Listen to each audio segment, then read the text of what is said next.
اب اس میں ایک اہم نقطہ ہے، جو لوگ بھی علم حدیث سے کچھ واقف ہیں ان کو علم میں ہے کہ حدیث پر جب تحقیق ہوتی ہے کہ یہ صحیح حدیث اور مصدق اور مستند ہے یا نہیں، تو اس میں ایک مسئلہ یہ بھی دیکھا جاتا ہے کہ فلاں تابعی فلاں صحابی سے یہ روایت کر رہے ہیں، آیا ان دونوں کی ملاقات ثابت ہے؟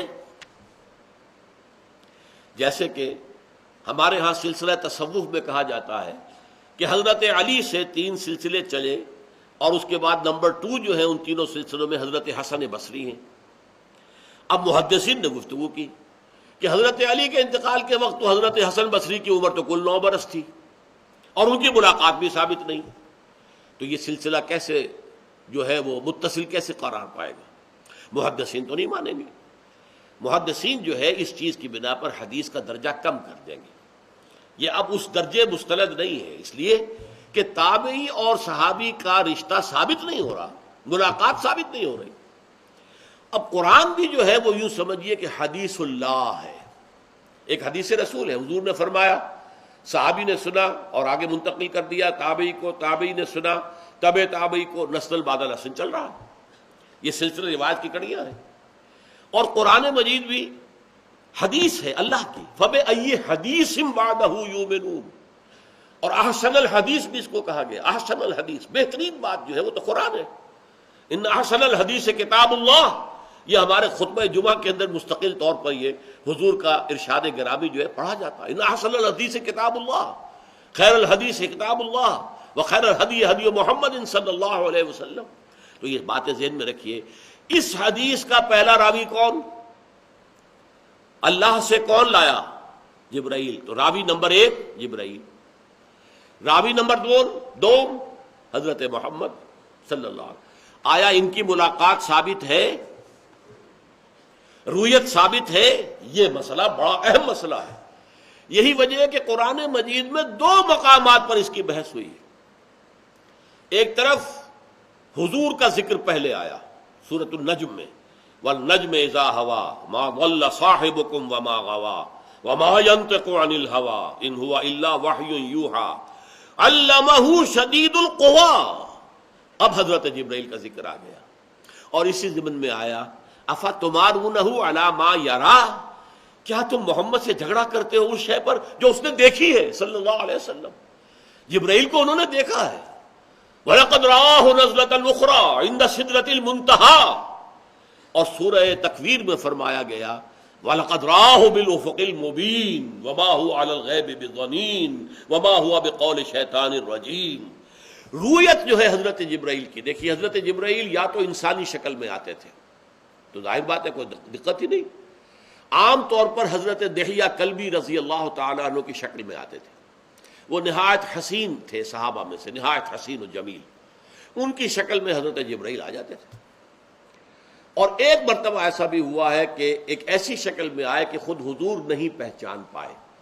حدیث جبرائیل میں جو ذکر ہے، جبرائیل آئے تھے ایک ایسے شخص کی صورت میں کہ نہ اس کے بالوں میں کوئی ریت ہے، کوئی غبار ہے، کپڑے بڑے براق سفید پہنے ہوئے، بال چمکیلے سیاہ ہیں، لیکن حضرت عمر جو راوی ہیں کہتے ہیں ہم میں سے کوئی اسے جانتا بھی نہیں تھا، یہ ہے کون، کہاں سے ٹپک پڑا ہے۔ اگر یہ مسافر ہوتا تو اس کے اوپر آثار سفر ہونے چاہیے تھے، یہاں کا رہنے والا ہوتا تو ہم میں سے کوئی اسے جانتا، سب کے سب ہکا بکا ہو کر دیکھ رہے کہ یہ ہے کون۔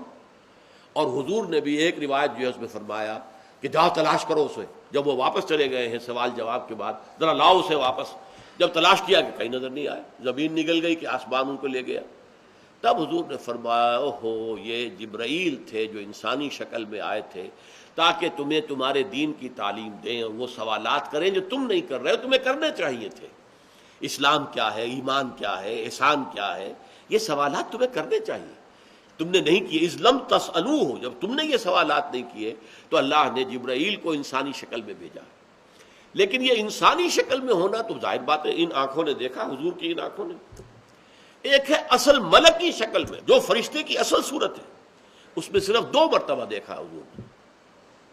ایک مرتبہ افق الاعلیٰ یا افق المبین جس کا ذکر سورہ تکویر میں ہے، اور اس سورت کے اندر بھی شروع میں موجود ہے، اس لیے کہ حضور آ رہے تھے، غار حرا سے نیچے اتر رہے تھے کہ آواز آئی یا محمد، آپ نے آگے پیچھے دیکھا، دائیں بائیں دیکھا، کوئی نہیں ہے.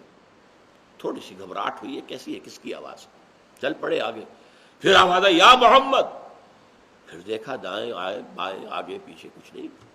پھر چلے یا محمد. اب اچانک نگاہ اٹھی آپ کی اوپر، تو جبرائیل پورے افق پر چھائے ہوئے تھے، بیٹھے ہوئے تھے. وَهُوَ بِالْأُفُقِ الْأَعْلَى ثُمَّ دَنَا فَتَدَلَّى. یہ کیفیت جو ہے سورہ نجم میں آئی ہے. وَهُوَ بِالْأُفُقِ الْمُبِينِ، کھلی اور بالکل انسانی شکل میں، وہ اصل ملک کی صورت میں، فرشتے کی صورت میں، اور پورا افق بھر گیا تھا. ظاہر بات ہے فرشتہ ہے، وہ کوئی انسان نہیں. تو ایک مرتبہ تو آپ نے فرشتے کو اصل شکل میں اپنی ان آنکھوں سے دیکھا ہے، پہاڑ جبل النور سے نیچے اترتے ہوئے. اور اس کے بعد پھر وہ آیات نازل ہو رہی سورہ مدثر کی، کہ جن سے حضور کی رسالت کا آغاز ہوا. یا ایھا المدثر، جب آپ چلے گئے اور آپ پر ایک دہشت سی طاری ہو گئی اور گھر میں جا کر آپ کمبل اوڑھ کر لیٹ گئے، تو پھر یہ آیات اتری ہے یا ایھا المدثر قم فانذر وربک فکبر وثیابک فطہر والرجز فاہجر ولا تمنن تستکثر ولربک فاصبر. یہ 7 آیات نازل. اور ایک مرتبہ شب معراج میں حضور نے دیکھا ہے حضرت جبرائیل کو، وَلَقَدْ رَآهُ نَزْلَةً أُخْرَى عِنْدَ سِدْرَةِ الْمُنتَهَىٰ عِنْدَهَا جَنَّةُ الْمَأْوَىٰ إِذْ يَغْشَى السِّدْرَةَ مَا يَغْشَىٰ مَا زَاغَ الْبَصَرُ وَمَا طَغَىٰ لَقَدْ رَآ مِنْ آيَاتِ رَبِّهِ الْكُبْرَىٰ. اب ان تمام آیات کا ترجمہ یا تفسیر اس وقت مطلوب نہیں ہے. سفر معراج میں حضرت جبرائیل آئے ہیں. معراج کا پہلا حصہ جو ہے سفر کا وہ زمینی تھا، مسجد حرام سے مسجد اقصیٰ تک. مسجد اقصیٰ کے ساتھ جو قبۃ الصخرہ بنا ہوا ہے، وہ چٹان جو اس کے نیچے ہے، اس قبے کے نیچے جو بڑا سا گنبد نظر آتا ہے ٹیلی ویژن اسکرین کے اوپر، اس کے نیچے ایک چٹان ہے. اس چٹان سے پھر آسمانی سفر شروع ہوا. وہاں سے ثم عرج بی، پھر مجھے اٹھایا گیا، چڑھایا گیا، اور جب سدرۃ المنتہا پر پہنچ گئے. اب یہ کیا ہے ہم نہیں سمجھ سکتے. یوں سمجھ لیجئے کہ عالم خلق اور عالم امر کی سرحد ہے، جس سے آگے جو ہے کوئی مخلوق جو ہے وہ پر نہیں مار سکتی. جبرائیل نے بھی کہا کہ اے محمد اب میں آگے نہیں جا سکتا. اس میں الفاظ بھی آئے ہیں بے سوز تجلا بے سوزت پرم، اگر یکسر منہ برتر پرم بسوز تجلا بسوزت پرم. اگر میں اب اس سے آگے ایک بال برابر بھی آگے جاؤں گا تو اللہ کی جو تجلیات ہیں اس کی حرارت اور اس کی گرمی سے میرے پر جل جائیں گے. یہاں پر پھر حضرت جبرائیل پھر اپنی اصل شکل میں ظاہر ہوئے. اب تک وہ انسانی شکل میں ساتھ تھے، اب اصل شکل میں ظاہر